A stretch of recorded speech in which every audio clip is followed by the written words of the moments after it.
very good evening and welcome to BCN News. Our top story tonight, members of Parliament unanimously passed the COVID-19 supplementary budget of $7 million, taking the recurrent budget of the Niue government to $35 million until the end of the financial year at 30th June. The budget was passed in Parliament yesterday.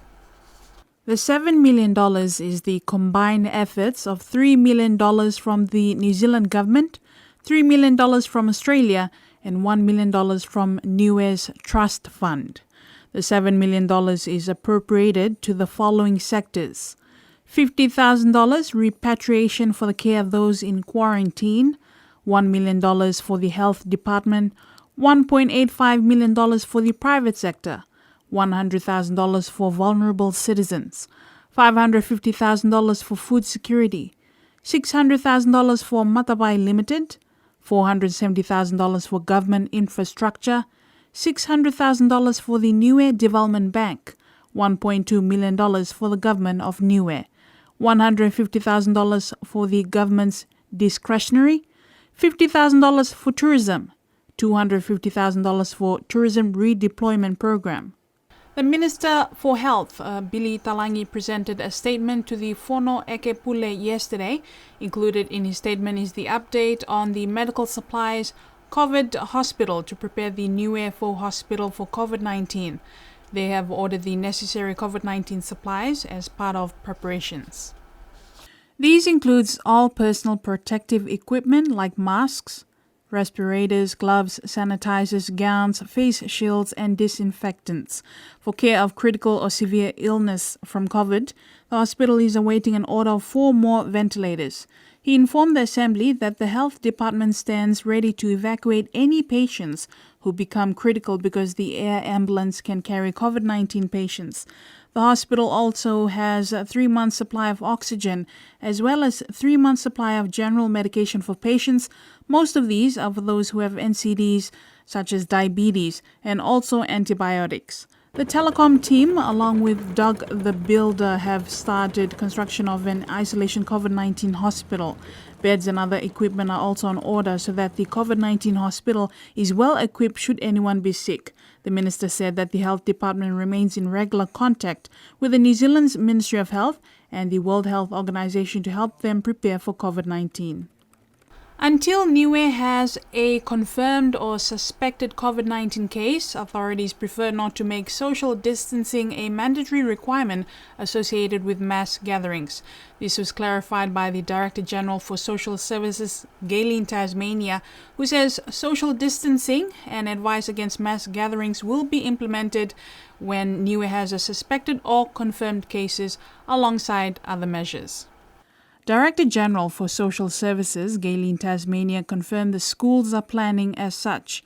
This week marks the 3rd week of school break for both schools since the government upgraded Niue's COVID-19 response to Code Yellow on Monday, 23rd March, when the 2 weeks of school holidays were brought forward. And this week is an additional break for the 2 schools. Teachers from Niue High School have been sending their students their schoolwork via email, and parents were asked to pick up their students' course materials from the school this week. Niueans will head to the polls on May 30th. This has been confirmed in Parliament yesterday. The Speaker of Parliament, Tongia Valupihingia, announced that the general elections will be held on May 30th this year. Parliament will dissolve at the end of this month. BCN News understands the Premier Sir Toke Talangi officially notified the Speaker of Parliament last month on the finalized date of the general election. In the last meeting of the Legislative Assembly, which was on 12 February this year, the Premier had only announced that the general elections will be held in May. However, he had not announced the specific date as he said he would need to consult with the government lawyers.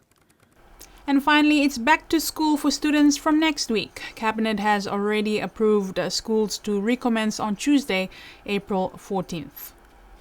Niue's Code Yellow, Tasmania says, is in response to New Zealand's community transmission cases. Over 10 clusters at the moment. It is not in response to any suspected cases in Niue. Therefore, she says they are implementing a precautionary approach. Tasmania says social distancing is recommended as an infection prevention and control measure for COVID-19. Social distancing is more for preventing the spread of the virus, and when we have households with a number of families, it is not always possible. She says that we should prepare ourselves for the possibility of an imported case. Social distancing should be practiced just like hand washing and proper cough and sneeze adequate so that it becomes a norm. Social distancing is also a good practice for the prevention of more common infections like the common cold and flu. Whilst social distancing may not be mandatory at this time, there are organizations which have already practiced this, such as the Church of the Latter-day Saints, which suspended their Sunday services from last month. The Ekalesia Niue cancelled their Ahome and the Sunday School's Easter rally. However, other family gatherings are still going ahead, such as the hair-cutting ceremony over the weekend and another hair-cutting ceremony next week. And that's your BCN News for tonight. Thank you for joining us. Do join us same time next Tuesday. Until then, you have a blessed Easter.